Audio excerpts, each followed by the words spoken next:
ay suffering from severe gout. Alam mo yung hindi ka makalakad tapos kahit patak lang ng tubig sa paa mo, mapapaiyak ka. Guys, nakakatawa lang kasi may nakasalubong ako tapos tinanong niya ako bakit daw GC Organic Barley. Ang dami namang barley sa market na di hamak na mas mura. Ganito kasi yan.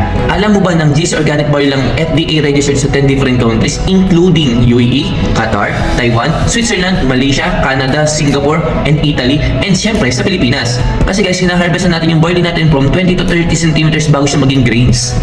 Para sure tayo na pack siya ng nutrients, parang yung gulay natin niluluto, di ba?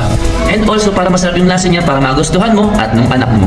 Alam mo ba ng GC Organic Barley lang din ang pwedeng ireseta ng doktor mo sa Pilipinas kasi nasa sa PPD siya. Anong PPD? Siya lang yung pinuuna ng doktor na mga inire-resetang gamot sa'yo pag lalo na pag may sakit ka. Ito siya. Based on my personal experience, isa din sa dahilan kung bakit nagustuhan ko ang GC Organic Barley is last November 2023, if I'm not mistaken, I suffered from severe gout. Alam mo yung hindi ka makalakad tapos kahit patak lang ng tubig sa paa mo, mapapaiyak ka. Ganun kalala siya. Dumating pa sa punto na dinala ako sa ospital ng naka-wheelchair. Di ba nakakahiya yun? Ito ko yung GC Organic Barley, tinry ko muna siya, then nagustuhan ko siya. Really, nagustuhan ko siya. Hindi siya lasang lupa, hindi siya lasang damo, hindi siya lasang ugat. Kaya gustong gusto ko siya at saka ng anak ko. Paano umorder? Message mo ako dito sa FB yung may blue badge para hindi ka na ma-scam, or send me a message dito sa WhatsApp number ko, o kaya i-scan mo yung QR code sa taas. Okay? See you on my inbox.